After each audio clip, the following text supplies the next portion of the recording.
अस्सलाम वालेकुम पाकिस्तान, मैं हूं आपका मेजबान राव करामत सनागर और आप देख रहे हैं लाइव शो रोशन पाकिस्तान, जिसमें जिंदगी के मुख्तलिफ शोबों से ताल्लुक रखने वाली शख्सियात यहाँ हमारी मेहमान होती हैं। हम उनसे गुफ्तगू करते हैं, कुछ उनकी ज़ाती ज़िंदगी के हवाले से, कुछ उनके शोबे के हवाले से, कुछ समाजी मसाइल और उनके हल के लिए।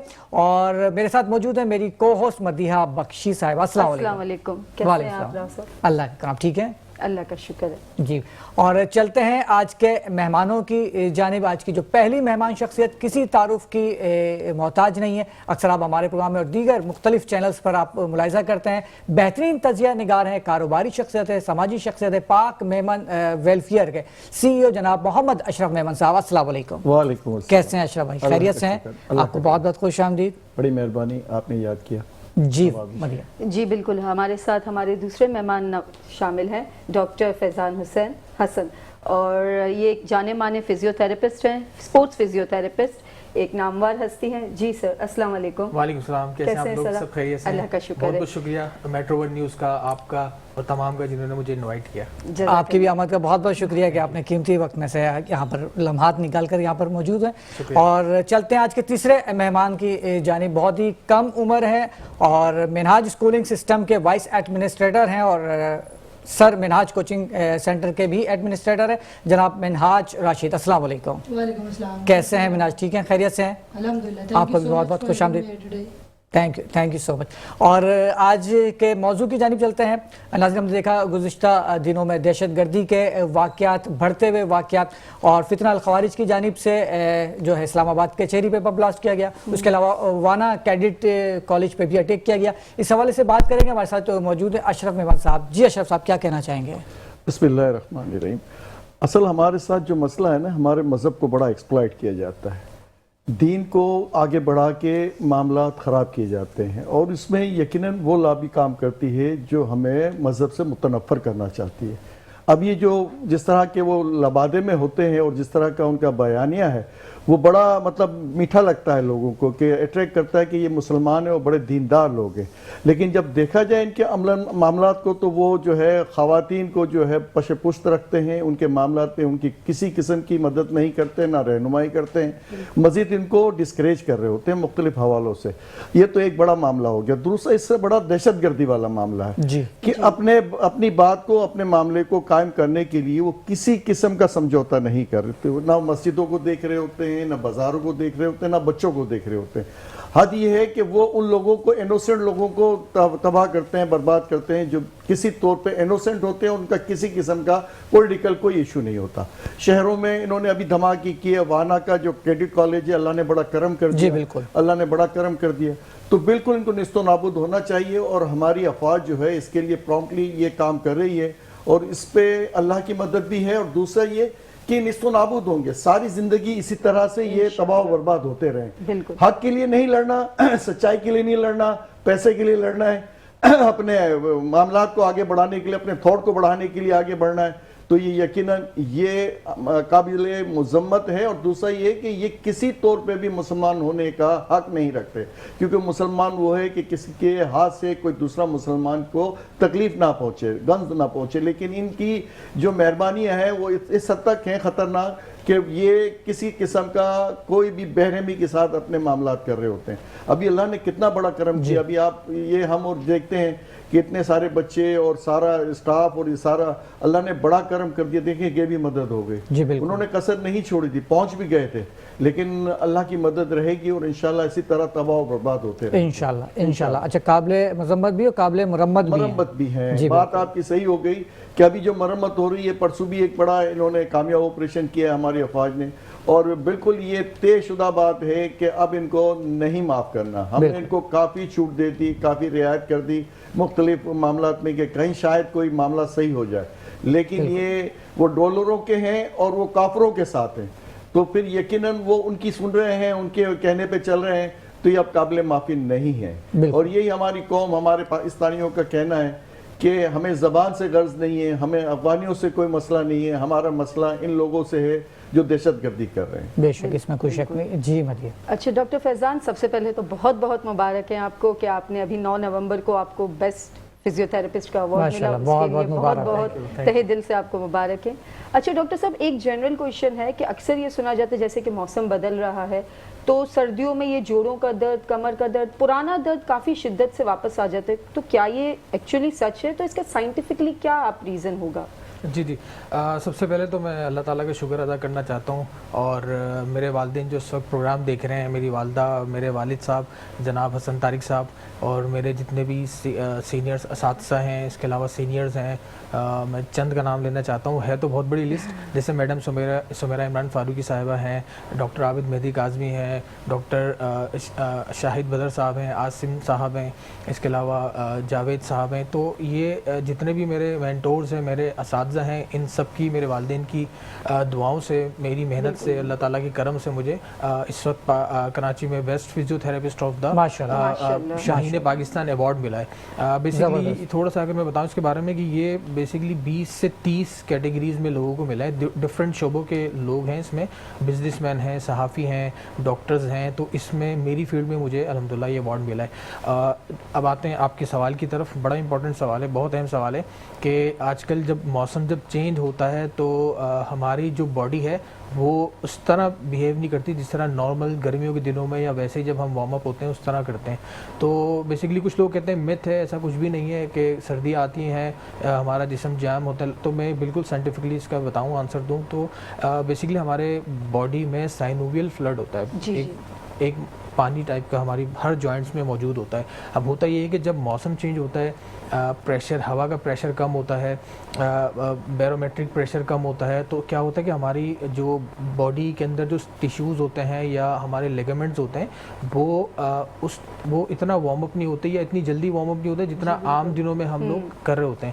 تو ہوا کے دباؤ کی وجہ سے اور موسم جو ہمارا خشک موسم ہوتا ہے اس کی وجہ سے کیا ہوتا ہے کہ ہماری باڈی کے جو مسلز ہوتے ہیں وہ ٹائٹ ہونا شروع ہو جاتے ہیں, ہمارے جو ٹیشوز ہیں وہ سویل ہونا شروع ہو جاتے ہیں. اکثر دیکھا ہوگا کہ کسی کے اگر چوٹ لگی ہے اور وہ کیا کہتا ہے کہ یار سردیاں آئیں گی, تو وہ پریپیئر ہوتا ہے کہ یار مجھے اب جوائنٹ میں درد ہوگا, اب میرا جوائنٹ سویل ہوگا, میرا ریڈنس آ جائے گی. تو اس کی وجہ یہی ہے کہ ہوا کا جب دباؤ کم ہوتا ہے تو ٹیشوز پہ لوڈ آنے لگ جاتا ہے. اس کی وجہ سے جو ہے نا یہ سارے جو پرابلم ہوتے ہیں مسکولر لیول پہ, لیگمنٹ لیول پہ, بون لیول پہ, تو یہ آنا شروع ہو جاتے ہیں. ٹھیک, اچھا یہ تو بتا دیا کہ اس وجہ سے ہوتا ہے, تو اس کا حل کیا ہے, اس کا سولوشن کیا ہے؟ جی اس کا حل میں بہت دیکھیں, میں ہمارے پاس جب ایک پیشنٹس آتے ہیں اگر وہ انڈر 40 ہے یا ابو 40 ہے, جتنے بھی اباؤٹ 30 یا 40s ہیں نا, ان کو میں یہ کہتا ہوں کہ بھائی آپ جب بیڈ سے جب صبح اٹھیں تو مثال کے طور پہ اگر ہمیں کہیں آفس جانا ہو, ہمیں گاڑی اسٹارٹ کرنی ہو, تو سردی کے موسم میں کیا ہم گاڑی اسٹارٹ کریں گے فوراً چلے جائیں گے؟ ایسا تو نہیں نا, ہم کوشش کریں گے تھوڑا سا اس کو گرم کریں, اس کا انجن آئل سب جگہ پہنچ جائے, پھر ہم جو ہے نا وہ اپنے روٹین پہ جائیں, اپنے آفس جائیں. تو میں اپنے مریضوں کو یہی کہتا ہوں کہ جب آپ صبح اٹھیں تو کوشش کریں کہ تھوڑی سی وارم اپ ایکسرسائز کر لیں جو بیڈ پہ بھی ہو سکتی ہے. مثال کے طور پہ وہ کہتے ہیں ہم کیا کریں بھائی, اتنا جلدی تو ہم نہیں کر سکتے. میں کہتا ہوں کہ بھائی کچھ بھی نہیں, 3 ایکسرسائز کر لیں آپ ہاتھوں کو جوڑیں اور اوپر سے نیچے تک اس کو لے کے جائیں, پورا اوپر تک لے کے جائیں, پورا نیچے تک لے جائیں. اسی طرح آپ نیز ہیں, نیز کو دبائیں, پریس کریں اور چھوڑیں.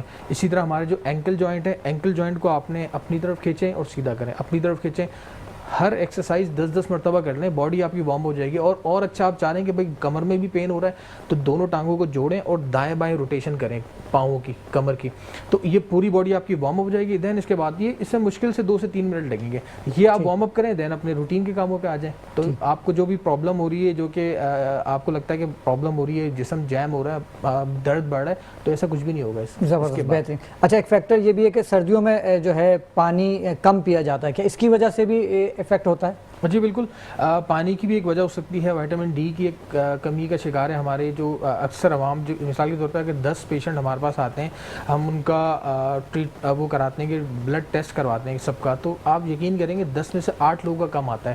اچھا کسی کا کوئی کہتا ہے کہ بھائی ہمارے پاس تو 25 ہے, 25 ہمارا آ رہا ہے, 30 آ رہا ہے, میں تو ٹھیک ہوں. میں کہتا ہوں 25-30 نہیں ہے, آپ کو کم سے کم بھی 55 to 60 ہونا چاہیے اس کا لیول وائٹامن ڈی 3 کا. تو وائٹامن ڈی کا خیال رکھیں. اور اس کے علاوہ جو ہے اومیگا 3, یہ ساری ڈفرینٹ برانڈز میں آ جاتی ہیں, تو اومیگا 3, وائٹامن ڈی, پانی کا استعمال رکھیں. تو یہ سب چیزیں کرنے سے یہ ان چیزوں سے چھٹکارا مل سکتا ہے. ٹھیک ہے, کم سے کم سردیوں میں کتنے گلاس پانی پیا جائے؟ دیکھیں ریکمنڈیشن تو یہ ہے کہ آپ کم سے کم 10 سے 12 گلاس لیں، لیکن چونکہ ہم اتنی باڈی وارم اپ نہیں ہوتی، کولڈ ویدر ہوتا ہے، تو ہمیں اگر مثال کے طور پہ ہم 7 سے 8 گلاس بھی پانی پی لیں تو، یا ایز پرلی جب آپ کو، کیونکہ دیکھیں جب آپ کو باڈی میں پانی کی کمی ہوگی نا تو وہ باڈی آپ کو انڈیکیٹ کرے گی، آپ کا گلا خشک ہوگا، آپ کو ایک اریٹیبل فیل ہوگا، تو آپ فوراً سے پانی آپ جو ہے نا وہ پی لیا کریں۔ ٹھیک، زبردست۔ چلتے ہیں منہاج راشد آپ کی جانب۔ ماشاءاللہ اتنے کم عمر ہیں آپ اور وائس ایڈمنسٹریٹر ہیں آپ منہاج اسکولنگ سسٹم کے۔ سب سے پہلے تو میں چاہوں گا کہ اپنے اسکول کے بارے میں بتائیں، کب سے قائم ہوا اور کس طرح سے ورک کر رہا ہے؟ خواہش ہے روشنی کی ہر کسی کو، مگر سوال یہ ہے کہ پہلا دیا جلائے کون۔ واہ واہ واہ، کیا بات ہے۔ منہاج اسکولنگ سسٹم کا دیا جو کہ آج سے 5 سال پہلے روشن کیا گیا، اوبیسلی اس کارواں کے روح رواں میرے پیرنٹس جناب راشد اختر صاحب اور میری مدر مسز انیلا راشد اس کارواں کے روح رواں ہیں، اور الحمدللہ ان کو دیکھتے ہوئے اور ان کے نقش قدم پہ چلتے ہوئے، کیونکہ میرے فادر کی ایجوکیشن فیلڈ ہے اور تقریباً 34 ایئرس جو ہے وہ ان کو اس ایجوکیشن فیلڈ میں ہو گئے ہیں، تو انہی کے نقش قدم پہ چلتے ہوئے ہم نے یہ منہاج اسکولنگ سسٹم کی بنیاد رکھی۔ بیسیکلی ہم نے یہ بنیاد کووڈ-19 کے اندر رکھی تھی، اور ہمارا موٹیو یہ تھا کہ جو اسٹوڈنٹس ہیں، جن اسٹوڈنٹس کے پیرنٹس کووڈ-19 کی وجہ سے فائنینشیل کرائسس کے اندر پھنس گئے اور انہوں نے اپنے بچوں کا ایجوکیشن بریک کر دیا، ایجوکیشن کو بریک کر دیا، گھروں پہ بٹھا لیا ہے، تو ایسے بچوں کو جو ہے وہ تعلیم سے روشناس کیا جائے، فری بیسس کے اوپر، فری کورس بیسس کے اوپر، فری یونیفارم بیسس کے اوپر۔ ہم نے جو ہے وہ منہاج اسکولنگ سسٹم کے الحمدللہ بہت سارے ایسے بچے ہیں کہ جن کو ہم نے فری کورسز بھی دیے ہیں، فری یونیفارمز بھی دیے ہیں، اور 1000 روپیز اونلی فیس کے پر جب ہم نے ایڈمیشن 1000 روپے فیس ہے آپ کی پرائیویٹ اسکول کی؟ جی پرائیویٹ یہ تو اشرف بھائی بالکل فری ہو گیا تقریباً۔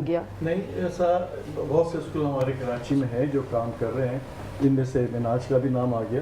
کہنے کا مقصد ہے کہ بہت سے لوگ جو ہے اپنے اس کام میں، کار خیر میں بہت زیادہ آگے ہیں، جیسے میڈیکل فیلڈ میں ہے، اس طرح ایجوکیشن میں ہے، تو یہ اپریشیشن ہے بیٹا، اسی طرح سے کام رکھیں۔ اور بات میں آپ کی کر رہا تھا سر کہ جیسے آپ نے کہا کہ وہ پین شروع ہو جاتا ہے، میں آپ کو مثال کے طور پہ ایک اسپورٹس مین ہے یا ایک فٹنس میں اپنا خیال رکھتا ہے، اس کو اس قسم کی کوئی شکایت نہیں ہوتی، وہ اتنی مار کھاتا ہے، اتنے فٹیڈ ہوتی ہیں چیزیں، لیکن کیا بات ہے کہ ہم لوگ بہت زیادہ ریلیکس اپنے آپ کو کرنے لگ گئے ہیں۔ جیسے کہہ رہے تھے نا اپنے بھائی صاحب کہ وہ ساری چیزیں جو ہے اپنا تھوڑا سا ایکسرسائز والا سلسلہ شیئر رکھیں تو بوسٹ باڈی کو ملتا رہے گا، تو بہت سی چیزیں جو گریس جسے یہ کہتے ہیں کہ رننگ میں رہے گی تو وہ پھر یہ پین نہیں ہوتا، وہ ان لوگوں کو ہوتا ہے جو اپنی کاہلی میں ہوتے ہیں۔ دیکھیں وہ میڈیسن لے کے وہ ٹیمپریری تو اس کو ریلیف مل جاتا ہے، میں کہیں غلط تو نہیں کہہ رہا آپ سے۔ دیکھیں کھلاڑی ہے کتنی مار کھاتا ہے، یا وہ جو کراٹے جو اس طرح کی جو کھیل کھیل رہے ہوتے ہیں، یا اسپورٹس کا کوئی بھی کھیل کھیل رہے ہیں، لیکن ان کو یہ شکایت بہت ریئر ہوتی ہے جو بہت ہی میجر قسم کی ہو، ورنہ یہ جو سوائلنگ ہے یا پین ہے عموماً ان لوگوں کو نہیں ہوتا جو ریگولر ہلکی پھلکی ایکسرسائز میں انوالو ہوتے ہیں۔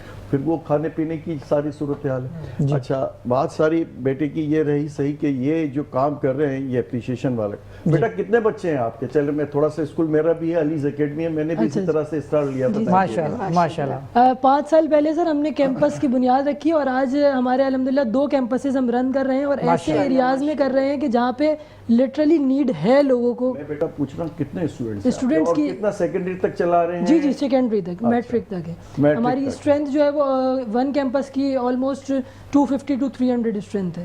600 لڑکے 600 بچے جو جی ہیں تقریباً اتنے بچے۔ اچھا ہے بیٹا، لیکن یہ اپنے خرچے تو نکال ہی لیتے ہوں گے، کیونکہ اگر وہ تو لازمی سی بات ہے، وہ تو لازمی سی بات ہے۔ اچھا منہاج جی بتائیں کہ میٹرک تک آپ کا اسکول ہے، تو میٹرک کا جو ریزلٹ آیا لاسٹ، اس میں کیا پروگریس رہی ہے آپ کے؟ الحمدللہ اس بار ہمارا ریزلٹ آیا، ریسنٹلی ہم نے ایک بہت اچھا فنکشن بھی ان بچوں کے لیے کرا، الحمدللہ 100% ریزلٹ ہے، A1 grades and A grades ہمارے اسکول میں آئے ہیں، ان بوتھ کیمپسز، دونوں کیمپسز کے اندر ہمارے ریزلٹ آئے ہیں، اور جو ہے وہ اسی طریقے سے ہمارا ہر سال رزلٹ بہت ہی اچھا آتا ہے۔ بورڈ آف سیکنڈری ایجوکیشن میں ہم نے اچھے ٹیچرز، کوالیفائڈ ٹیچرز ہائر کیے ہوئے ہیں، اور الحمدللہ ایک بچے سے شروع کیا تھا، ایک بچہ آج سے 5 سال پہلے تھا، اور آج الحمدللہ ایک ہیوج اسٹرینتھ کو لے کے میں چل رہا ہوں کہ باہر مانگی تو اتنے پھول ملے کہ کہیں جگہ نہ ملی آشیاء بنانے کو، تو بس اسی کارواں کو لے کے چل رہے ہیں۔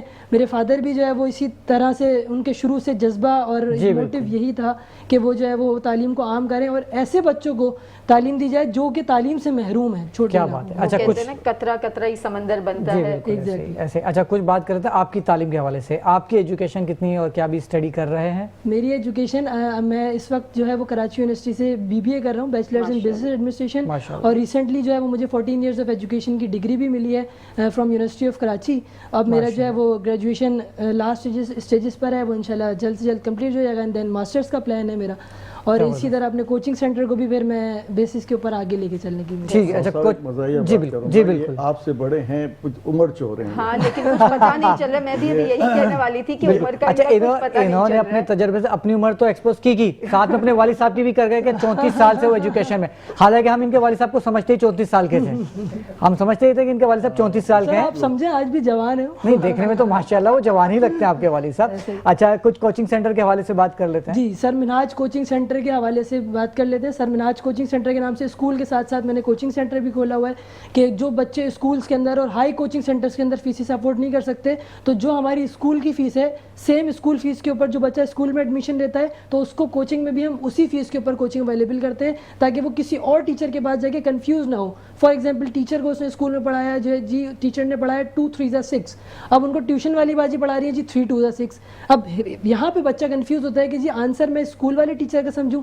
या कोचिंग वाले टीचर का। आंसर तो सेम है, आंसर तो सेम है, लेकिन ये है कि प्रोसेस उसका डिफरेंट है। तो यहाँ पर आके कई बच्चे ऐसे होते हैं मेंटालिटी के, उनकी मेंटालिटी चेंज हो जाती है, वो कंफ्यूज हो जाते हैं और एग्जाम्स में गलती कर देते हैं। स्लो लर्नर हो जाता है। स्लो लर्नर्स जो होते हैं, जो पिक कम करते हैं बच्चे, तो इसलिए हम अपने ही टीचर्स कोचिंग में हायर करते हैं, ताकि सेम टीचर से बच्चा वही जो सुबह हासिल कर रहा है तालीम, वही शाम में भी जो। अच्छा, अशरफ भाई, देख रहे हैं आप इसकी इस एज में कॉन्फिडेंस देखें आप, ये लाइव शो में कैमरा फेस कर रहा हो, किस तरह से जवाब दे रहा है। अच्छा, मुझे मजा आ रहा है। डिप्टी एडमिनिस्ट्रेटर है ना, देखिए पब्लिक डीलिंग जो करेगा ना, उसका कॉन्फिडेंस इसी तरह आपको मिलेगा। बिल्कुल। लेकिन मैं इनकी बात से थोड़ा सा, इस लॉजिक से मैं थोड़ा सा परेशान हो गया कि 2 3 और 3 2। अच्छा, ये फार्मूला जो यही एक रेगुलर बच्चे को हर उस तरीके से सिखाया जाता है ताकि बच्चा कंफ्यूज ना हो। फिर ये तो एक रवानी में बात हो गई। मैं असल बात की तरफ आता हूँ कि आपका कोचिंग की जरूरत ही क्यों पड़ती है? सर, ये मेरा सवाल था सर, ये आपने छीन लिया मेरा सवाल, ये मेरे जहन में आया था। पिशानी पे आप, अच्छा, आपने पढ़ लिया, जैसे लाइन होती है, नीचे एक लाइन चल जी बिल्कुल बिल्कुल, ये मेरा सवाल था, मैं अभी यही नेक्स्ट करने वाला था।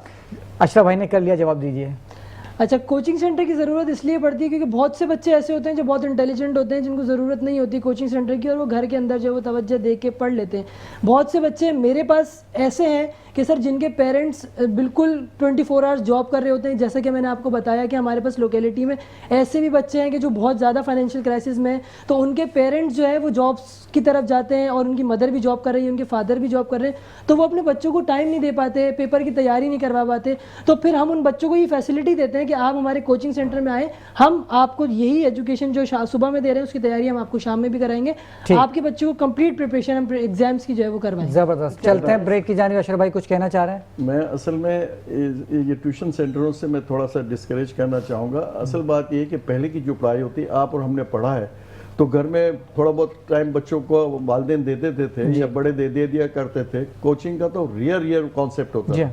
अब तो काबिल बच्चा भी जो है कोचिंग में जाता है। उसकी 2 वजूहत होती है। एक वजह तो ये होता है कि वो जो एग्जाम में पेपर आने वाले हैं उससे अपडेट रहता है, क्योंकि अब वो आपको सारा सिस्टम पता है। और दूसरी बात ये है कि वो टीचर के साथ इसकी अटैचमेंट ज़्यादा हो जाती है, एफिलिएशन ज़्यादा हो जाती है, क्योंकि टीचर पसंद कर रहा होता है उस स्टूडेंट्स को जो उसके करीब होता है, उसको किसी न किसी तरह इनडायरेक्ट फैसिलिटी हो रहा है वो टीचर। ऐसे ही। तो बस हम कमर्शियल हो गए। बेसिक हमारा एक वजह और भी है, नए जमाने के हिसाब से एक वजह और भी है। वो नई वजह ये है कि माएँ बच्चों से जान छुड़ाती हैं, थोड़ी देर जाएगा तो हमें रेस्ट मिलेगा। और इसी मजाक के साथ लेते हैं छोटा सा ब्रेक, मिलते हैं ब्रेक के बाद। वेलकम बैक नाज़रीन, आप देख रहे हैं लाइव शो रोशन पाकिस्तान, और फितना अल ख्वारिज के हवाले से गुफ्तगू हो रही थी, और इसी हवाले से गुफ्तगू करने के लिए मेरे साथ लाइन पर मौजूद हैं सीनियर तज़किया कार और CEO saving home Iqbal Advani साहब। इकबाल एडवानी साहब, क्या कहना चाहेंगे ये जो अभी हालिया वाक़यात में जो दहशतगर्दी के जो वाक़यात हुए, इन हवाले से क्या कहेंगे आप? अस्सलाम वालेकुम। वालेकुम सलाम। देखें, ये जो अटैक हुआ है, पहले तो कॉलेज में इन्होंने ये धमाल बना लिए सभी स्टूडेंट को, और फिर कोर्ट पे भी अटैक हुआ। लेकिन इसमें मैं जो देखें हम सबसे ज़्यादा तो पाकिस्तान की फ़ौज और पाकिस्तान की एजेंसियों की जितनी तारीफ़ करें कम है। बहुत अच्छे तरीके से कंट्रोल किया है। पहले तो आप इन चीज़ों को समझ लें। वहाँ पर जो थे सब दहशतगर्द मारे गए कॉलेज के अंदर भी, और सब बच्चों को सही तरह से रिलीज़ किया गया और सबकी हिफाजत की गई। اور कोर्ट के अंदर जो वाकया हुआ उसमें भी कोर्ट के अंदर नहीं जाने दिया, बाहर ही रोक लिया गया। तो ये एक बहुत बड़ी कामयाबी है, क्योंकि अगर कोर्ट के अंदर चले जाते तो उस वक्त काफ़ी लोग थे, मुझे हर वक्त वहाँ पर पब्लिक लोग होते हैं और काफ़ी नुकसान हो जाता। तो इसमें तो आप हमारी फ़ौज की जितनी तारीफ़ करें कम है, और काफ़ी अच्छे तरीके से कंट्रोल किया। एजेंसियों ने बहुत जल्दी सबको गिरफ्तार भी कर लिया है, आपको रिपोर्ट भी आ गई होगी। लेकिन मैं इससे आगे जाके बात करूँगा। देखिए, इन चीज़ों का हल एक ही है जो हमको करना पड़ेगा, और वो पाकिस्तान ने किया भी है। लेकिन हमारे साथ प्रॉब्लम एक ये है कि हम इकोनॉमिकली एक थोड़ी कमज़ोर कंट्री है, तो हमें दूसरे मुल्कों का प्रेशर भी आ जाता है, उनकी बात भी रखनी पड़ती है, दोस्त मुल्कों की। तो इस वक्त जो तुर्की है और कतर है, इनकी बात काफ़ी रखनी पड़ी हमको। लेकिन इसका सिर्फ एक ही हल है, वो हल यही है कि पाकिस्तान तालिबान को आप चाहते हैं कि तालिबान से जो ख़तरा है पाकिस्तान को वो ख़त्म हो जाए परमानेंटली। तो उसका सिर्फ एक ही हल है कि हमको अंदर जाके अटैक करने पड़ेंगे उन ठिकानों पे जहां दहशतगर्दों को पनाह दी गई है, और हमने किया भी है। और हमको यही करना पड़ेगा, ट्रेड बंद करनी पड़ेगी मुकम्मल तौर पे। यहाँ पर जो लोग हैं अगवानी जो इल्लीगल हैं उन सबको भेजना पड़ेगा। दो चीज़। तीसरी चीज़ ये है कि जब तक हम अटैक नहीं करेंगे ये प्रॉब्लम सॉल्व नहीं होगी। इसका सॉल्यूशन यही है, हम हर उस ठिकाने पे अटैक करें जहाँ से वो दहशतगर्द रहते हैं, जहाँ इनको पाला जाता है, जहाँ इनकी ट्रेनिंग होती है। और पाकिस्तान मुझे लगता है फ्यूचर में यही करेगा। अब इसके एडवांटेज क्या होंगे मैं बताऊं। जैसे जैसे पाकिस्तान अटैक करेगा, जैसे जैसे यहाँ से अगवानी जाते रहेंगे, तो सब तो तालिबान की फेवर में नहीं है। तो वहाँ अफगानिस्तान में काफ़ी ग्रुप हैं दूसरे भी, जो आस्ते आस्ते जैसे जैसे पाकिस्तान अटैक करेगा और जैसे जैसे इनके हालात ख़राब होंगे तो वो ग्रुप भी एक तरह से बाहर आ जाएंगे। और ये तालिबान ने जो रसिया से अमेरिका से हमेशा दावे करते हैं जो जंग लड़ी है, इन्होंने गोरीला वॉर लड़ी है, बॉर्डर टू बॉर्डर नहीं लड़ी। पाकिस्तान से ये नहीं लड़ पाएंगे, लेकिन पाकिस्तान के अटैक की वजह से इनके आपस में झगड़े शुरू हो जाएंगे। इनके आपस में तो इख्तलाफात बहुत है, तो जो दूसरे ग्रुप हैं जिनको इन्होंने दबा के रखा हुआ है वो ऊपर आएंगे। और जब वो गोरीला वॉर करेंगे तालिबान से तो तालिबान नहीं सर्वाइव कर पाएंगे। और यही हल होगा कि फिर इनकी आपस में लड़ाइयाँ होती रहेंगी और मुझे लगता है फ्यूचर यही होगा। और पाकिस्तान को अंदर जाके अटैक करने पड़ेंगे और आपस में इनके झगड़े होंगे और तालिबान की हुकूमत ज़्यादा टाइम सर्वाइव नहीं कर पाएगी। और यही हल है पाकिस्तान के लिए, उसी में पाकिस्तान की समझे कि सेफ्टी है। जी, बेहतरीन तज्जिया आपने पेश किया। और इकबाल लोधानी साहब दुबई से हमारे साथ लाइन पे मौजूद हैं और आपका बड़ा कीमती वक्त है। एक सवाल और करना चाहूँगा, ये तो बात हो गई कि पाकिस्तान के खतरात की, लेकिन कराची में बाइकर्स को जो खतरा लाक है डंपर से और डंपर माफिया से, इस हवाले से क्या कहना चाहेंगे? देखिए, ये जो डंपर का जो मामले हैं या जो हेवी व्हीकल्स जो चल रहे हैं हमारे सड़कों पे कराची में, तो ये तो काफ़ी टाइम से देखा जाए तो लोगों को मार दिया जाता है। मोटरसाइकिल वाले गाड़ियों को तक को मारा है इन्होंने, लेकिन अभी तक हमने कोई एक्शन नहीं लिया। उसकी वजह पता समझ में नहीं आ रही क्या है। क्योंकि एक चीज़ बताऊँ मैं, जब तक आप प्रॉपर इसकी सज़ा नहीं मिलेगी, जो भी इसमें इन्वॉल्व है, जो इस तरह की चीज़ें करते हैं, तो प्रॉब्लम नहीं होगी। सज़ा देना ज़रूरी है, सज़ा नहीं होती, इसी वजह से ये वाक़या होते हैं। और दूसरी, जहाँ तक मेरी नॉलेज में है, मेरी मालूमात में है कि इनके कोई रजिस्ट्रेशन भी नहीं है, इनके कोई डॉक्यूमेंटेशन भी है कि नहीं, रजिस्ट्रेशन भी नहीं है, कुछ भी नहीं है, पता ही नहीं है। कोई मार के चला जाता है, फिर गिरफ्तार होते हैं तो छूट भी जाते हैं। जब तक सज़ा नहीं मिलेगी इनके को प्रॉपर यानी रजिस्ट्रेशन होनी चाहिए। बदकिस्मती से एक बाइक वाले का तो हम ई चालान कर देते हैं, इनके तो कोई चालान भी नहीं होते। तो जब तक ये तरीक़ेकार चेंज नहीं होगा, इनको सज़ाएं नहीं मिलेगी, इनकी रजिस्ट्रेशन प्रॉपर नहीं होगी। और सबसे बड़ी बात, जो ड्राइवर ये जो डंपर और हैवी व्हीकल्स चला रहे हैं, इनके लाइसेंस देखें, इनकी ट्रेनिंग देखें, इनकी ट्रेनिंग करनी पड़ेगी, हर चीज़ देखना पड़ेगा, जब जाके इनको आप अलाउ करें को वो रोड पे आए। अदरवाइज आप ऐसे जिनको इतना कुछ आता नहीं है, जितनी ड्राइविंग इनकी सही नहीं है, और तो इस तरह के ड्राइवर अगर रोड पे आ जाएंगे तो ये तो रोज का मामला बनता जा रहा है और रहेगा। इसलिए कम से कम इनको सज़ा भी देनी पड़ेगी और सही मायनों में इसको ऑर्गेनाइज करना पड़ेगा हेवी व्हीकल्स के हवाले से, अदरवाइज ये प्रॉब्लम सॉल्व नहीं होगी। जी, बहुत बहुत शुक्रिया इकबाल लडवानी साहब दुबई से लाइन पे मौजूद थे। और एक और मेहमान शख्सियत इस वक्त हमारे साथ लाइन पर मौजूद हैं। मुस्लिम लीग नून से आपका ताल्लुक है, general secretary youth wing Sindh, और इसके अलावा आप फोकल पर्सन है prime minister youth wing program के कराची डिवीजन के। इमरान चीमा साहब, अस्सलाम वालेकुम। वालेकुम सलाम साहब, कैसे हैं? ठीक है, अल्लाह का करम है, आप ठीक हैं? अल्हम्दुलिल्लाह साहब। इमरान चीमा साहब, यूथ विंग से आपका ताल्लुक है, तो क्या कहना चाहेंगे जो पिछली जो हुकूमत थी उसमें यूथ के हवाले से जो काम हुए और जो आपकी हुकूमत में जो यूथ के हवाले से काम हुए, क्या फर्क देखते हैं आप? बिस्मिल्लाहिर्रहमानिर्रहीम, बहुत शुक्रिया आपका राव साहब, आपने मुझे मौजूद किया। राव साहब, ऐसा है कि यूथ के प्रोग्राम के हवाले से इस हुकूमत और पिछली हुकूमत से बहुत बड़ा फर्क है। एक तो फर्क आप कह नहीं सकते, उसकी वजह ये कि फर्क वहां होता है जहाँ पे कोई परसेंटेज काम भी हुआ हो। पिछली हुकूमत इमरान खान की हुकूमत में यूथ के हवाले से वो नारा लगाते हैं कि यूथ मेरे साथ है, यूथ के हवाले से भी हम लोग काम करें। अल्हम्दुलिल्लाह प्राइम मिनिस्टर यूथ प्रोग्राम के अंदर लैपटॉप के हवाले से लेके, रोजगार से लेके, 5 लाख से लेके 1 करोड़ रुपए तक का हमने उसके अंदर लोन भी रखा है। लैपटॉप है जिसके अंदर रोजगार भी है, जिसके अंदर आपकी एजुकेशन है, हर किस्म के आपके लैपटॉप के आपके क्या नाम है उसका क्या कहते हैं उसको कोर्सेज है तमाम हर किस्म के। यूथ के वजह से बहुत बड़ा प्रोग्राम है हमारे पास जो हम काम कर रहे हैं और अल्हम्दुलिल्लाह नजर भी आ रहा है और आप देख भी रहे हो उस पर। माशाल्लाह। अच्छा, मुस्तकबिल करीब में कोई प्लान है यूथ के लिए कोई? बिल्कुल, अभी मियां साहब का इंशाअल्लाह सिंध का दौरा है जिसके अंदर वो इंटीरियर सिंध और कराची के अंदर भी उनके प्रोग्राम है जो हम शेड्यूल कर रहे हैं, जिसके अंदर लैपटॉप की तकसीम के हवाले से हमारे सारे प्रोग्राम होंगे। ठीक, हमारे साथ अशरफ मेमन साहब मौजूद हैं, सवाल करना चाहेंगे आपसे। जी अशरफ भाई। इमरान साहब, अब सबसे बड़ा मसला जो है बेरोजगारी का और सिंध में आपको पता है पॉलिटिकल बड़े इश्यूज हैं, तो कराची के लोगों के लिए क्या नौकरियों के लिए, एम्प्लॉइज के लिए कोई सिलसिला आपके पास है, कोई प्रॉपर प्लान जिसमें ये जहाँ के बच्चे जो हैं बहुत काबिल बच्चे हैं और बेचारे इस तरह के काम कर रहे हैं जो कि बिल्कुल ही बहुत ही मुश्किल में है ये, तो इसका कोई सिलसिला, कोई प्रोग्राम, कोई ऐसा एक्शन नज़र आना चाहिए। मतलब हम अखबार में तो पढ़ लेते हैं लेकिन प्रैक्टिकली जो चीज़ें होनी चाहिए वो कोई बताए हमें कि क्या इनके लिए कोई वैकेंसियों के लिए कोई प्रॉपर इंतजाम है या नहीं है कराची के शहरियों के लिए स्पेशली। जी कराची के हवाले से ऐसे है कि जो ग्रीन लैंड का हमारा मनसूबा तैयार हो रहा है उस पर जाहिर सी बात है रोजगार तो उस पर इंशाल्लाह ओपन होगा। और सेकेंडली जो हमारे पढ़े लिखे नौजवान हैं उनके लैपटॉप जो स्कीम है वो सिर्फ लैपटॉप, एक लैपटॉप नहीं है, वो बेसिकली रोजगार है, वो टोटल एक रोजगार है, राइट, उस पर हम लोग काम कर रहे हैं। ठीक, बहुत बहुत शुक्रिया इमरान चीमा साहब, आपने वक्त निकाला। जी अशरफ मेमन साहब, बात हो रही थी इकबाल रहमानी साहब से डंपर माफिया के हवाले से। अगर हम अदाद व शुमार की बात करें तो गुज़िश्ता साल में 700 लोग जो हैं वो ट्रैफिक हादसा के शिकार हुए हैं और जाम बागों में, जिसमें से 200 अफराद वो हैं जो कि हैवी ट्रैफिक या डंपर्स का शिकार हुए हैं। क्या कहना चाहेंगे? 200 प्लस। जी अच्छा, मैं असल में अडवाणी साहब अपनी बात थोड़ा सा कम टाइम था, मैं उसको थोड़ा सा आगे बढ़ाता हूँ। एक तो ये जितनी भी बड़ी गाड़ियां हैं, ये डंपर के अलावा ये जो इनकी पानी की टैंकर हैं या बड़ी ट्राले हैं, इनकी फिटनेस का बड़ा मसला है। और दूसरा ये जो बात कर रहे थे, इसमें वो लोग आ जाते हैं जो नशा करते हैं। देखें, इनको प्रेशर होता है, 16-16 घंटे चला रहा होता है ड्राइवर, तो वो प्रॉपर उसकी अपनी हेल्थ भी पूरी प्रॉपर नहीं होती।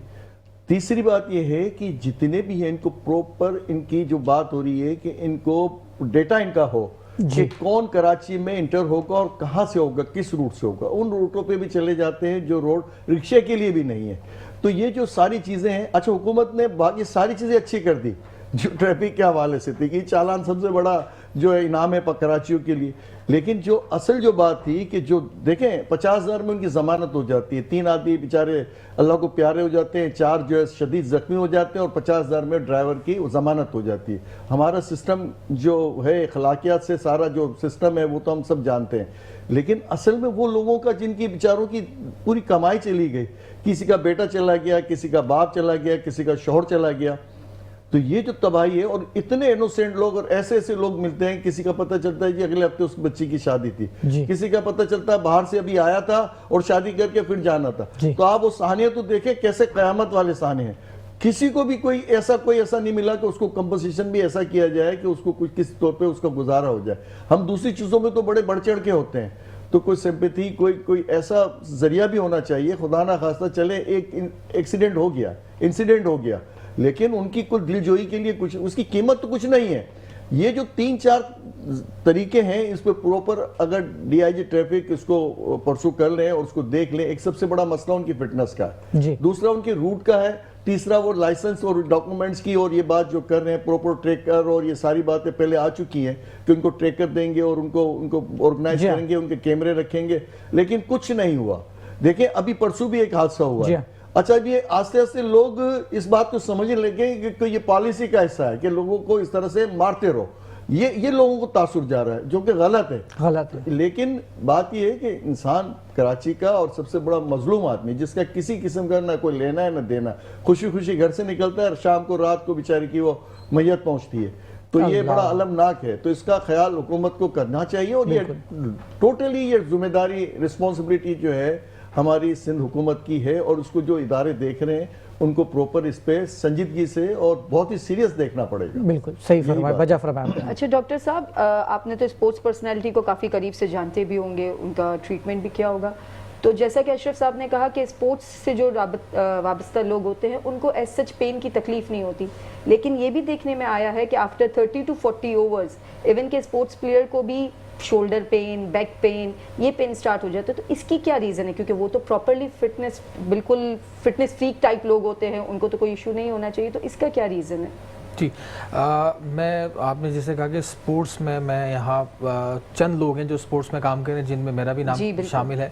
تو جو سپورٹس مین ہوتا ہے وہ ایک عام انسان بھی ہے. ایسا نہیں ہے کہ اس کو درد نہیں ہوتا یا پھر اس کو انجریز نہیں ہوتی, لیکن وہ چونکہ وہ ایسے ٹرین ہوتے ہیں یا ان کی باڈی ایسے ٹرین ہوتی ہے کہ وہ اس انجری کو مینیج کر کے چل رہے ہوتے ہیں. ہاں, اب جیسے آپ کی سوال کا جواب اگر میں دوں کہ جو 40-50 آورز جو ہمارے کرکٹ ہوتی ہے, اس کے علاوہ 20 آورز پہ اب چلے گئی ہے, پھر 10 آورز ہے, تو کیوں ایک ہمیں پلیئر نظر آتا ہے, پھر اگلی دفعہ وہ نظر نہیں آتا, پھر پتہ چلتا ہے کہ وہ انجرڈ ہو گیا ہے. اصل میں یہ ایک جگہ سپورٹس جو بھی ہوگا نا, اس میں بہت سارے ہمارے باڈی کے پارٹس یا بہت سارے آرگنس یا بہت سارے مسلز ہمارے انوالو ہو رہے ہوتے ہیں. مثال کے طور پہ وہ 10 آورز 20 آورز وہ اپنی جتنی بھی اس کی باڈی فلیکسیبل تھی اس نے اچھا پرفارم کیا, سب کچھ کیا, کوئی ایسی ایک بال آ گئی جہاں اس نے آؤٹ آف دا وے جا کے اس نے فیلڈنگ کر لی, اس کے علاوہ کوئی کسی نے بال ہٹ کر دی, وہ اس کی انجری ہو گئی. تو یہ تو سب چیز ایسی ہے نا جو انپریڈکٹیبل ہے, یہ پتہ نہیں ہوتا کہ کب کس وقت انجری آ جائے. تو ہوتا یہ ہے کہ جب یہ میں اکثر جب میرے پاس اسپورٹس مین آتے ہیں میں ان کو یہی کہتا ہوں کہ دیکھیں آپ کا جب فری ٹائم ہو نا, جب آپ آف سیزن میں ہو, تو آپ اپنی اس پہ ڈائٹ پہ خیال رکھیں, آپ ایکسرسائز کریں, آپ اپنی باڈی کو ریلیکس رکھیں. اور ہمارے یہاں اکثر ہوتا ہے کہ جب آف سیزن ہوتا ہے نا, جب ان سیزن میں تو زبردست وہ کھیل رہے ہوتے ہیں, ہر چیز کر رہے ہوتے ہیں, لیکن آف سیزن میں بھی وہ کچھ نہ کچھ کر رہے ہوتے ہیں. وہ ایک فائنینشیل ایشو ہے, ایک الگ مسئلہ ہے, اور چیزیں ہیں. لیکن ان کو میں کہتا ہوں کہ دیکھیں جب آپ کا آف سیزن ہو, جب آپ کے مین آپ کے ایونٹس آ رہے ہوں, تو آپ آف سیزن میں اپنے آپ کو باڈی کو ریلیکس کریں, مسلس کو ریکور کریں, انجری فری کریں باڈی کو. اب ہوتا یہ کہ جب 20-30 آورس 40 آورس جب شروع ہو جاتے ہیں نا, تو جب ایک باڈی کی کیپیسٹی ہوتی ہے کہ ایک حد تک باڈی جو ہے پرفارم کرے گی, اس کے بعد پھر کیا ہوتا ہے کہ پھر وہ باڈی پاور کے ساتھ وہ کھیل رہے ہوتے ہیں. اب جب وہ باڈی پاور کے ساتھ کھیل رہے ہوتے ہیں, اپنے مسلس کا زور لگا رہے ہوتے ہیں, تو پھر کیا ہوتا ہے اس میں لیگامنٹ ان کے اسٹریچ ہو جاتے ہیں, ان کے مسل کی کوئی نہ کوئی انجری ہو جاتی ہے, جس کے بعد وہ پھر وہ انیشیل 1 گریڈ 1 گریڈ 2 انجری کے ساتھ پھر وہ لے کے چل رہے ہوتے ہیں. اگر وہ صحیح طرح اس کو نہیں ٹریٹ کرائیں گے, صحیح فزیوتھیراپی نہیں کرائیں گے, صحیح ڈائٹ کے خیال نہیں رکھیں گے, تو پھر وہ اس کو کیری کر کے پھر مزید وہ آگے بڑھتی رہتی ہے ان کی انجریز. یہ بھی دیکھا گیا ہے کہ آن فیلڈ بھی اکثر انجری ہو جاتی ہے, تو وہ آن دا اسپاٹ کچھ نہ کچھ پین کلرز, اسپریز وغیرہ کچھ ایکسرسائز کرواتے ہیں. تو وہ آن دا اسپاٹ کے لیے کیا سچ ایکسرسائز ہوتی ہیں جو پلیئرز آن دا اسپاٹ بالکل ریکور ہو جاتے ہیں؟ دیکھیں جو بھی اسپورٹس مین ہوتا ہے, اگر آن فیلڈ اس کو کوئی انجری ہوتی ہے, تو ہمارے پاس ڈفرینٹ میڈیکیشنز ہوتی ہیں, ڈفرینٹ اسپریز ہوتے ہیں ہمارے پاس. ہم کائنی آپ نے دیکھا ہوگا کہ اکثر بالرز جو ہے نا وہ ٹیپ لگا کے کھیل رہے ہوتے ہیں, وہ ٹیپنگ ہم اس میں ماسٹرز ہوتے ہیں کہ ہمیں پتہ ہوتا ہے کہ اگر اس کی یہ مسل انجرڈ ہو گیا ہے تو اس کو کمپریس کرنا ہے, دوسرے مسل کو ہم نے ایکٹیو کرانا ہے, تاکہ وہ مسل اس کا مزید خراب نہ ہو اور وہ گراؤنڈ کے اندر کھیل بھی لے اور اپنا جو بھی اس کا گیم ہے وہ کنٹینیو کرتا رہے. ٹھیک, ڈاکٹر صاحب سوالوں کا سلسلہ جاری رہے گا, لیکن ہمیں بریک کا کہا جا رہا ہے. ناظرین لیتے ہیں ایک چھوٹا سا بریک اور ملتے ہیں بریک کے بعد. ویلکم بیک ناظرین, آپ دیکھ رہے ہیں لائیو شو روشن پاکستان, اور ہمارے ساتھ موجود ہیں ڈاکٹر فیضان حسن صاحب. ڈاکٹر صاحب, یہ جو بائکرز ہیں کراچی کے خاص طور پر جو کہ ٹوٹی پھوٹی سڑکوں کا شکار ہے اور اکثر کمر درد کی شکایت رہتی ہے ان کو, کچھ ان کے لیے ٹپس ہیں آپ کے پاس؟ جی, اکثر میرے پاس آتے ہیں, مثال کے طور پہ اگر کوئی 10 پیشنٹ آ رہے ہیں نا, تو ان میں سے 8 پیشنٹ آتے ہیں وہ کہتے ہیں کہ یار ہم جب بھی سفر کرتے ہیں نا تو ہم سے پورا سفر کمپلیٹ نہیں ہوتا, ہم چاہتے ہیں کہ کہیں کھڑی کر دیں بائک یا کار سے اتر جائیں, کھڑے ہو جائیں, ٹانگیں سن ہو رہی ہیں, کمر سن ہو رہی ہے. تو پھر اب میں نے پھر اس کے اوپر ایک پراپر ریسرچ کی ہے, اور میں نے تقریباً اس کا جو سیمپل سائز میرا تھا وہ 400 لوگوں کو میں نے ریسرچ میں اپنی شامل کیا, اور اس میں نے دیکھا کہ جو لانگ ڈرائیو کرتے ہیں نا تو وہ اپنے پوسچر کا خیال نہیں رکھتے, یا پھر دوسرے جو مین ریزن ہے, مثال کے طور پہ بائک کی اگر ہم بات کریں تو ان کی جو جیسے بائک ہے وہ نہیں دیکھتے کہ ہم ہماری سیٹ کا خیال نہیں کرتے کہ بھائی ہماری سیٹ بہت پرانی ہو گئی ہے, جمپس بہت خراب ہو گئے ہیں. آج کل تو ہر چیز چائنا کی ہے, تو کوئی بھی چیز اتنی لانگ ٹرم جیسے پہلے کبھی ہوتی تھی 10-10 سال چلتی تھی, 5-5 سال, اب ایسا نہیں ہے. اب میں ان کو یہی کہتا ہوں کہ بھائی دیکھیں اپنی سیٹ کا خیال رکھیں. اب تو ملٹی اورتھو کی بہت ساری سیٹس آ گئی ہیں, اس کو آپ چینج کراتے رہیں ہر سال. اس کے علاوہ جمپ کا خیال رکھ رہے ہیں, باڈی کا پوسچر آپ ٹھیک رکھیں. اس کے علاوہ ان کو میں چند ایکسرسائزز بتاتا ہوں کہ آپ جب آپ سفر سے جائیں یا ایٹ لیسٹ جب سونے لگیں یا صبح اٹھیں تو تھوڑی سی وارم اپ ایکسرسائز اپنی زندگی میں سب کو یہ کہتا ہوں جتنے بھی مریض ہیں ہمارے کہ بھائی اپنی زندگی میں اسٹریچنگز کیوں نہیں کرتے آپ. اسٹریچنگز جو ہے اتنی امپورٹنٹ ہے ہمارے لیے کہ اگر ہم اپنی لائف میں اگر 3 سے 4 منٹ صبح یا پھر رات کو سونے سے پہلے, بیچ میں ہو سکتا ہے ٹائم نہ ملے, لیکن اگر 3 سے 4 منٹ ہم ایکسرسائز اسٹریچنگز کر لینا تو ہمیں کوئی بھی مسل انجر نہیں ہوگا. ہماری باڈی جتنی فلیکسیبل ہوگی نا اتنی اگر ہم کسی آؤٹ آف دا وے کسی پوزیشن میں اگر چلے جاتے ہیں نا تو ہماری باڈی کبھی بھی انجرڈ نہیں ہوگی. تو ہمیشہ میں سب کو سکھاتا ہوں کہ ایکسرسائز ضرور کریں. ایکسرسائز میں ایک میکنزی ایکسٹینشن ایکسرسائز ہوتی ہے, آپ سرچ کر سکتے ہیں گوگل پہ میکنزی ایکسٹینشن. تو اس میں یہ ہوتا ہے کہ اگر وہ آپ کریں گے تو آپ کی باڈی کی الائنمنٹ بھی ٹھیک ہوگی اور آپ کے جو مسلس اسٹف ہو رہے ہیں کسی کے بھی وہ بھی بہتر ہو سکتے ہیں. ٹھیک, بہت بہت شکریہ. منہاج آپ کی جانب آؤں گا, جو موجودہ ہمارا تعلیمی نظام ہے اس سے آپ مطمئن ہیں؟ دیکھیں تعلیمی نظام تو بہتر ہے, لیکن جو اسکولز مینجمنٹ ہیں ان کو بھی یہ چاہیے کہ وہ بہتری کی طرف تعلیمی نظام کو لے کے جائیں. اب ہمارے یہاں جیسے ابھی یہ گورنمنٹ کا ایک لیٹر آیا ہے جس کے اندر 10% جو ہے وہ فری شپ کا کہا گیا ہے, تو یہ اچھی بات ہے, اس سے ہم ڈینائی نہیں کرتے, یہ بہت اچھی بات ہے. یہ ایک اچھا اسٹیپ ہے جو گورنمنٹ کی طرف سے لیا گیا اور الحمدللہ ہم بھی اس کو فالو کریں گے. اور تمام اسکولز کو بھی, میں پرائیویٹ اسکولز کو یہی کہوں گا کہ وہ بھی اس اسٹیپ کو فالو کریں تاکہ یہ کہ ہم آہستہ آہستہ لیکن ڈیولپمنٹ کی طرف جاتے رہیں ان چھوٹے چھوٹے اسٹیپس کو فالو کرتے ہوئے. ٹھیک, اچھا ینگسٹرز کے لیے مجھے بتائیں کہ نوکری بیسٹ ہے یا اپنا کاروبار کرنا؟ یہ دیکھیں آپ نے سوال ایسا کرا ہے کہ کاروبار بیسٹ ہے یا نوکری. دیکھیں آج کل اگر نارمل ایک ینگسٹرز کی بات کی جائے تو زیادہ تر جو مائنڈ سیٹ ہے وہ جی لڑکے نے میٹرک اگر کر لیا, انٹر کر لیا تو وہ جی کال سینٹر میں چلے جائیں گے, سافٹ ویئر ہاؤس میں چلے جائیں گے اور بس وہ یو کے اور یو ایس اے اور کینیڈا اور ادھر باہر کنٹریز میں کام کرتے رہیں گے. اپنے کنٹری کے اندر وہ جاب سرچ نہیں کر رہے ہوتے, جاب سرچنگ نہیں کر رہے ہوتے. تو میرا مشورہ یہ ہے کہ جاب سرچنگ جو اسٹوڈنٹس نے جس فیلڈ کے اندر ایجوکیشن حاصل کری ہے وہ اس فیلڈ میں جاب سرچ کریں. لیکن آج کل جابس بھی آپ کو پتہ ہے ایک محدود مدت تک کی سیلریز ملتی ہیں, 30 to 35,000 40,000, اور ایکسپینسز جو ہے وہ اس سے زیادہ ہوتے ہیں, بہت زیادہ ہوتے ہیں. کچھ تو ایسے ہوتے ہیں کہ جن کے گھر کے رینٹ ہی ان کی سیلری سے زیادہ ہوتے ہیں, تو وہ پھر ڈبل جابس کر کے جو وہ اپنے ایکسپینسز کو بیئر کر رہے ہوتے ہیں. تو اگر آپ نے گزارا کرنا ہے تو جاب, اور اگر آپ نے لائف کو اچھی طریقے سے گزارنا ہے تو بزنس جو ہے وہ بیسٹ. اچھا منہاج صاحب, آپ نے جیسے آپ ایجوکیشنل فیلڈ سے ہیں تو ذرا آپ یہ بتائیے کہ آپ کی ایجوکیشن سسٹم دوسرے پرائیویٹ اسکول سسٹم سے کیسے بہتری پر ہے؟ مطلب آپ ایسا کیا اپنے اسکولنگ میں پڑھاتے ہیں, کوئی پریکٹیکل بیس آپ اسٹڈیز کرواتے ہیں یا بچوں سے اسائنمنٹس وغیرہ کچھ ایسے پریکٹیکل ہوتے ہیں, لائیو اسائنمنٹس ہوتے ہیں, کیا ڈفرینٹ پکنکس پہ زیادہ لے کے جاتے ہیں؟ ہاں, مطلب کہ ایکسٹرا کریکولر ایکٹیویٹیز زیادہ ہوتی ہیں. ایگزیکٹلی. دیکھیں اسکولس کے اندر اب زیادہ تر ایک مائنڈ سیٹ یہ ہو گیا ہے بچوں سے ایجوکیشن سے زیادہ وہ ایکٹیویٹیز کی طرف جو ہے نا وہ زیادہ اسکولز اب جانے لگے ہیں, ایکٹیویٹیز. اور یہ ایسا نہیں ہے, میں بھی اپنے اسکول میں الحمدللہ میرے اسکول کے اسٹوڈنٹس گورنر ہاؤس بھی گئے ہیں, آرٹس کونسل بھی گئے ہیں, اور بڑے بڑے چینلس کے اوپر بھی میرے بچوں نے جا کے ایز اے ڈبیٹر پرفارم کرا ہے. لیکن اصل جو بچے کا آنے کا مقصد ہے وہ ہے ایجوکیشن حاصل کرنا. تو ہم نے اپنی ایجوکیشن کے اندر ہم نے لائیو سیشنز بھی رکھے ہیں. میں نے بہت سارے پروجیکٹر لگوا کے اپنے اسکول میں ایسے لائیو سیشنز بھی کروائے, اور ہم ہر ڈے کو سیلیبریٹ کرتے ہیں. اور میں آپ کو ایک اور بات بتاؤں کہ ہم اس پیرنٹ سے کوئی چیز نہیں منگواتے, ایکسٹرا نہیں منگواتے. جو بھی ایکسپینس ہوتا ہے وہ اسکول مینجمنٹ بیئر کرتی ہے, ہم خود بیئر کرتے ہیں. سالانہ فیس لے لیتے ہوں گے آپ؟ سالانہ فیس ہم بس ان ٹرمز آف کنڈیشنز میں لے لیتے ہیں, اینول چارجز جو ہوتے ہیں. اچھا, پھر ہم یہاں پہ ایک اور بھی فیسلٹی پیرنٹس کو دیتے ہیں, پھر ہم ان سے ایگزامینیشن فیس نہیں لیتے. ٹھیک, ہم اینول چارجز لیتے ہیں تو ایگزامینیشن فیس. جی, اس میں جیسے بہت سے اسکول کیا کرتے ہیں, بچوں کے ساتھ ایفیلیٹ ہوتے ہیں نا, تو اس میں ایک برتھ ڈے بچے کی سب کی ان کے پاس نوٹس ہوتی ہے. تو میں نے اپنے اسکول میں یہ سلسلہ رکھا ہوا تھا کہ وہ ایک کیک اور ایک چھوٹا سا گفٹ, یعنی اس وقت 200 روپے کی کاپیاں اور کلر پینسلیں, اور یہ وہ چھوٹے بچوں کو چلی جاتی تھی, ایک چھوٹا سا ٹوائے چلا جاتا تھا, یا بڑے بچوں کو بکے یا پرفیوم چھوٹا سا. تو 500 کے اندر ایک چھوٹی گیدر ہو جاتی تھی, اور ٹیچرز اور اس کلاس کے اسٹوڈنٹ اس کو ایک طرح سے ٹریٹ ہو جاتی تھی. Special day. اچھا, وہ یہ ایسا ہوتا تھا کہ پھر وہ ये तो कोई 15 साल से मूवी का सिलसिला भी है, तो बच्चों की मूवी हमारे उस पे चलती थी अपने अलीज एकेडमी पे। तो ये जो सेटअप था ना, वो ऐसा था कि वालिदैन प्रॉपर उसको देखते भी थे और वो बच्चों को स्पेशली वालिदैन आके नोटिस करवाते थे कि भाई आज हमारे बच्चे, हमारे पास तो होती थी लिस्ट इन सब की, और टीचर एक दिन पहले ही हमें बता देती थी कि भाई आज 3 बच्चे हैं, आज 2 बच्चे हैं। तो ये जो सिलसिला होता था, और जैसे कहा ना कि वो डेज जो कि जरूरी हैं उनको पूरी तरह सेलिब्रेट करते थे। 6 का हो गया, 14 का हो गया, रबीउल अव्वल, यानी जो भी महीने और दिन आते थे। और इसके अलावा जैसे वो गैदरिंग होती थी मुख्तलिफ, जैसे ये भी करते होंगे, तो ये जिन स्कूलों में होता है तो बच्चा गेन कर रहा होता है, एक्टिव लर्निंग हो जाती है, वो एडमिनिस्ट्रेशन को थोड़ा सा पेन लेना होता है, लेकिन बच्चों की अटैचमेंट ऐसी होती है कि वालिदैन से ज्यादा बच्चे जो है वो टीचरों से अटैच होते हैं। बिल्कुल फेयर बता रहा हूँ। बिल्कुल ऐसा ही, बिल्कुल ऐसा ही। मिनहाज, यंगस्टर्स को कोई पैगाम देना चाहेंगे?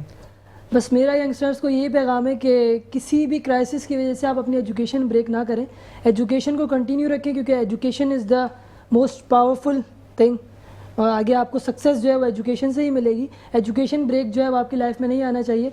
कोशिश करें कि एजुकेशन को आप अपनी कंटिन्यू रखें, किसी किस्म की क्राइसिस हैं तो उसको मैनेज करें आगे लाइफ के अंदर, और अपनी एजुकेशन में ब्रेक ना लाएं, और अपने पेरेंट्स के ओबे रहें, उनकी बात मानें, उनके नक्शे कदम पे चलें, तो इंशाल्लाह आप आगे लाइफ में दोनों जगह पे कामयाब रहेंगे, तालीम में भी और तरबियत में। ज़बरदस्त, बहुत खूबसूरत पैगाम। अच्छा, एक बात आपकी मुझे याद है, प्रोग्राम शुरू होने से कब आपने कुछ डिप्लोमा के हवाले से बात कर रहे थे, मैं चाहूँगा कि हमारे नाज़रीन को भी शेयर करें वो बात। डिप्लोमा का मैं आपको ये बता रहा था कि कुछ स्टूडेंट्स ऐसे होते हैं जो मैट्रिक के बाद डिप्लोमा की तरफ चले जाते हैं, और वो अपनी एजुकेशन, वैसे तो डिप्लोमा इक्विवेलेंट होता है इंटर के, अगर वो कोई बच्चा 3 साल का कर रहा है, लेकिन मेरा बच्चों को ये पैगाम है कि डिप्लोमा के साथ साथ आप अपना इंटर लाजमी बोर्ड से कंटिन्यू रखें और इंटर को लाजमी कंप्लीट करें, क्योंकि ये आपका प्लस पॉइंट है। अगर आप कल को कहीं जॉब के लिए जाते हैं या किसी फॉर्म में अप्लाई करने के लिए जाते हैं, तो डिप्लोमा के साथ साथ आप बता सकते हैं कि जी सर मेरा इंटर भी है और मैंने जो है वो 3 इयर्स का इसके साथ साथ डिप्लोमा भी किया हुआ है, तो ये आपका प्लस पॉइंट है, आपको जो है वो और अच्छी जॉब मिल सकती है। बहुत अच्छी बात, बहुत अच्छा मशवरा, क्योंकि अगर आप डिप्लोमा करते हैं तो फिर आगे आपके रास्ते जो है वो महदूद हो जाते हैं। जी हाँ, डिप्लोमा के बाद फिर बीटेक रह जाता है ऐसे ही। अगर एजुकेशन कंटिन्यू रखेंगे तो वो रास्ते जो है वो